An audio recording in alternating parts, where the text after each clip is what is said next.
सुनीता को सुबह सुबह माँ का फोन आया। देखो, बहू बेटा अलग हो रहे हैं। अरे थोड़ी कहा सुनी किस घर में नहीं होती। इसका मतलब ये नहीं कि बस अलग हो जाएं। तो सुनीता ने कहा, माँ तुम परेशान ना हो, मैं आती हूँ और भाभी का दिमाग भी ठिकाने लगाती हूँ। सुनीता अपनी छोटी बहन सुरुचि को भी फोन करती है और माँ के फोन के बारे में बताती है। सुमित विमला जी का बेटा है, बैंक में अधिकारी है। इकलौता बेटा होने के कारण उसकी पत्नी ईशा जब से शादी करके आई है तब से सास ससुर के साथ ही रह रही है और सुमित की पोस्टिंग घर से 3 घंटे की दूरी पर है, जहां से सुमित हर शुक्रवार और शनिवार को घर आ जाता है और सोमवार को चला जाता है सुबह की पहली बस पकड़कर। आज विमला जी अपने बेटे बहू से अच्छी खासी नाराज है, जब से सुमित ने कहा है कि वो अपनी पत्नी और बेटे को इस बार साथ लेकर जाएगा। माँ, 8 साल की शादी में सब दिन तो ईशा आपके पास ही रही है। इस बार उसने साथ जाने की जिद की है, मैं क्या करूं? मुझे तो आप दोनों के लिए ही जीना है ना। और पापा है ना आपके पास, आप अकेली नहीं हैं।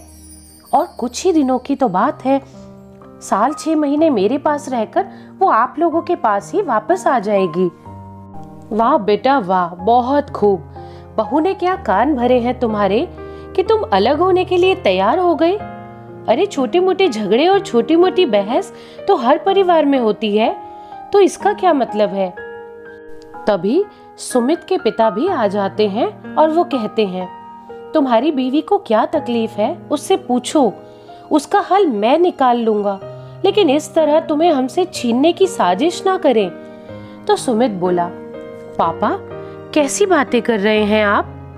तब ईशा कहती है, मम्मी जी, मैंने या इन्होंने कब कहा कि हम अलग हो रहे हैं? मैं बस कुछ महीनों का ब्रेक मांग रही हूँ, फिर वापस आ जाऊंगी।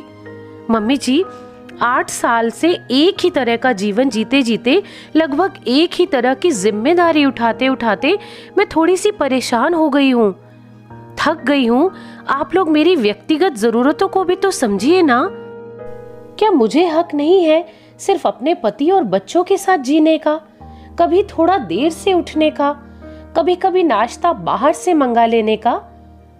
मम्मी जी, पिछले 8 सालों से मैं लगातार आप लोगों के रूटीन निभाती आ रही हूँ और आपकी और पापा की सेवा करती आ रही हूँ। उसी रूटीन से खाना, उसी रूटीन से नाश्ता, उसी रूटीन से पति का इंतजार करना और भी बहुत कुछ। हर शुक्रवार को इनका आना और शनिवार या रविवार को दोनों ननद नंदोई का परिवार के साथ आ जाना, फिर सबके लिए खाना पकाना और फिर सोमवार को इनका चले जाना। तो फिर मेरी निजी वैवाहिक जिंदगी कहाँ है? इस जिंदगी में तो सब शामिल है। मैं और ये एक जोड़े की तरह कब जी पाते हैं? तब तक सुनीता और सुरुचि भी आ जाती हैं। घर का माहौल एकदम से गर्म हो जाता है। भाभी, तुमने ये क्या तमाशा लगा कर रखा है? और भैया, आप मान कैसे गए भाभी की इस बेवजह की ख्वाहिश को? दोनों ननद तो जैसे सुनीता पर टूट पड़ने के लिए तैयार हो गई। मुझे एक बात बताओ भाभी, माँ को इस उम्र में अकेला छोड़कर अलग होने का ख्याल भी तुम्हें कैसे आया? माँ इस उम्र में क्या खाना पकाएंगी? थोड़ी कहा सुनी किस घर में नहीं होती? अरे हमने माना कि हम थोड़ा बहुत आपको गुस्सा कर देती हैं, तो क्या आप माँ पिताजी को छोड़ देंगे? तब ईशा बोली, सुनीता दी, सासू माँ 56 साल की हैं, स्वस्थ हैं, हर साल कोई ना कोई तीर्थ या घूमने की जगह जाती ही हैं। तब तो आपको माता पिता के अधिक उम्र का ख्याल नहीं आता कि सफर कैसा होगा, रास्ते में कितनी तकलीफ होंगी, कितनी थकान होगी। तब तो जिंदगी के पूरे मजे लिए जाते हैं। उस वक्त मैं अपने बेटे के साथ घर में अकेली रहती हूँ ना। दीदी, हम लोग एक मेड को रखकर जा रहे हैं। घर के काम के साथ साथ वो खाना भी बना देगी और काम करते रहने से शरीर स्वस्थ रहता है। घर के 2 या 4 काम कर लेने में बुराई क्या है? और दूसरी बात, मैं कितनी बार कहूँ कि मैं अलग नहीं हो रही हूँ, बस कुछ समय अपने पति के पास रहना चाहती हूँ, अपनी जिंदगी जीने के लिए। तो छोटी ननद सुरुचि ने कहा, अरे छोड़ो भाभी, हमारा आना ही तुम्हें बुरा लगता है। सास ससुर की सेवा से अब थक गई हो ना, पिंड छुड़ाना चाहती हो। तो ईशा ने सुरुचि को जवाब दिया, सुरुचि तुम तो बोलो ही मत। तुम खुद क्या अपने सास ससुर के साथ रहती हो? क्या तुम उनकी सेवा कर रही हो? अपनी जिंदगी की ख्वाहिशें और जरूरतों के लिए खुद तो तुम उनसे अलग रह रही हो और मुझ पर आरोप लगा रही हो कि मैं सास ससुर की सेवा से थक गई हूँ। जितनी सेवा मैंने की है ना, पहले उतनी तुम अपने सास ससुर की कर कर दिखाओ, तब तुम मुझसे कुछ कहना। बस हम पति पत्नी 8 साल की इस रूटीन लाइफ से साल 6 महीने का एक ब्रेक ही तो मांग रहे हैं। इसमें बुराई क्या है? आप दोनों बहनें जैसे हर हफ्ते आती थी, आते रहिएगा और माँ जी और बाबूजी के लिए खाना बना लीजिएगा। सेवा ही करनी है ना, तो तब आप कर लीजिएगा, इसमें क्या दिक्कत है? तब एकदम से सास बोली, बहू तुम रिश्ते में बेईमानी कर रही हो, तुम यूं अलग हो जाओगी। और वैसे भी ये तो सब चोचले हैं तुम्हारे ब्रेक लेने के।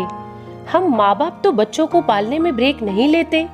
तुम औलादें बहुत जल्दी थक जाती हो कि ब्रेक चाहिए। तब उनका बेटा सुमित बोला, माँ जी इस घर से हम कपड़ों के अलावा कुछ नहीं ले जा रहे हैं। अगर अलग होते तो घर से कम बिस्तर तो ले जाते। और माँ, औलाद तो फिर ये दोनों बेटियां भी है ना आपकी। और सुरुचि तो शादी के 6 महीने बाद से ही अलग रहती है, तो आप उन्हें कुछ क्यों नहीं कहती कि अपनी सास को ले आओ या उनके पास रहने चली जाओ? आप सुरुचि से भी तो पूछे कि कैसे 6 महीने में ही वो अपने सास ससुर की सेवा से थक गई, जो आप सभी ईशा को 8 साल की सेवा के बाद भी पूछ रही हैं।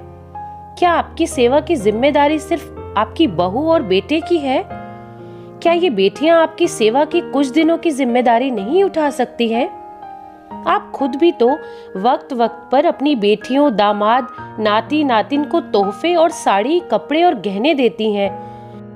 जब तोहफे, प्यार और अधिकार बेटियों को दिया जाता है तो कुछ उनके कर्तव्य भी तो होने चाहिए कि नहीं? तभी विमला जी एकदम गुस्से में बोली, क्या मेरी बेटियों की अपनी कोई जिंदगी नहीं है जो ससुराल भी देखें और मायका भी? तभी फिर से सुमित कहता है, माँ मेरे और ईशा के इतने दिन के त्याग और प्यार के बदले आप लोग हमसे इतना सवाल कर रहे हैं। और जिस छोटी मोटी बहस और ताने की आप लोग बात कर रहे हैं, उसने तो कभी उन बातों की शिकायत भी नहीं की मुझसे। मैंने सोचा भी नहीं था कि आप लोग इस तरह से रिएक्ट करेंगे। कुछ दिन की अपनी निजी जिंदगी ही तो मांग रहे हैं, लेकिन आप सबके व्यवहार से लग रहा है कि ईशा आपकी बहू नहीं, आप लोगों की नौकरानी है। उसके जाने से आप लोग उस काम के बोझ से दब जाएंगे जिसे वो आज तक करती आई है और जिस बोझ के नीचे वो खुद दबी हुई है आज तक। क्या उसकी और मेरी अपनी कोई निजी जिंदगी नहीं है? माँ, बाबूजी, आपको तो खुद कहना चाहिए था, जा बहू, तुम दोनों ने बहुत इंतजार किया है, बहुत सारी खुशियां कुर्बान की है। जा, मैं खुद कुछ दिन अब घर संभाल लूंगी, बस जल्दी आ जाना। लेकिन नहीं, आप लोगों के व्यवहार से मैं बहुत आहत और आश्चर्यचकित हूँ। शायद आप लोग भूल गए कि ये मेरी जीवन संगिनी भी है, घर वालों की नौकरानी नहीं कि अपनी सारी खुशियां कुर्बान करके बस घर वालों की सेवा ही करती रहे। उसे भी तो अपनी खुशियों को जीने का अधिकार है कि नहीं? और हाँ माँ, मैं उसे लेकर जाऊंगा अपने साथ और कोशिश करूंगा कि जल्दी ही आप लोगों को भी वहीं बुला लूं, ताकि आप लोगों को भी शिकायत ना रहे और ईशा और मेरे बेटे को भी मेरे इंतजार में तपस्या ना करनी पड़े। अब मैं भी अपने परिवार के साथ जीना चाहता हूँ। तब माँ बोली, ठीक है, जब तूने मन बना ही लिया है तो ये पूछने का झूठ मूठ का दिखावा क्यों? तब सुमित बोला, माँ, जब आप लोगों से उम्र में इतना छोटा होने के बावजूद हम आप लोगों के साथ एडजस्ट करते हैं, तो आप लोग तो फिर भी हमसे उम्र में इतने बड़े हैं और इतने समझदार हैं, तो आप हम लोगों की भावनाओं को समझकर हमारे साथ एडजस्ट क्यों नहीं करते? जब आपके दामाद आपकी बेटियों का साथ देते हैं तो वो बहुत अच्छे हैं, लेकिन जब बेटा बहू का साथ दे रहा है तब सारी पट्टियां आपकी बहू ने पढ़ाई है। माँ, ये सोच आप लोगों को बदलनी होगी। और हाँ माँ और बाबूजी, अगर आपको गलत समझना है तो आप गलत समझ सकते हैं, लेकिन हम दोनों जानते हैं कि हम गलत नहीं हैं। हम आप लोगों से अलग नहीं हो रहे हैं, बस कुछ महीनों का ब्रेक मांग रहे हैं। और मैं लेकर जा रहा हूँ अपनी बीवी को 6 महीने बाद। या तो मैं ईशा को आप लोगों के पास फिर से छोड़ जाऊंगा, या मैं बहुत जल्दी आप दोनों को भी अपने पास बुला लूंगा। तो दोस्तों, बहू की सेवा और त्याग तो ससुराल वालों को चाहिए होता है, पर कोई उसको अधिकार, प्यार और सम्मान नहीं देना चाहता। तब एक पति को पत्नी के लिए जरूर खड़ा होना चाहिए, जो कि ऐसा बहुत कम पति करते हैं। तो ये कहानी आपको कैसी लगी कमेंट करके जरूर बताइएगा, और ये कहानी आपको पसंद आई हो तो प्लीज लाइक जरूर कीजिएगा, और ऐसी ही दिल को छू लेने वाली और प्रेरणादायक कहानियां सुनने के लिए इस चैनल को सब्सक्राइब करें। धन्यवाद।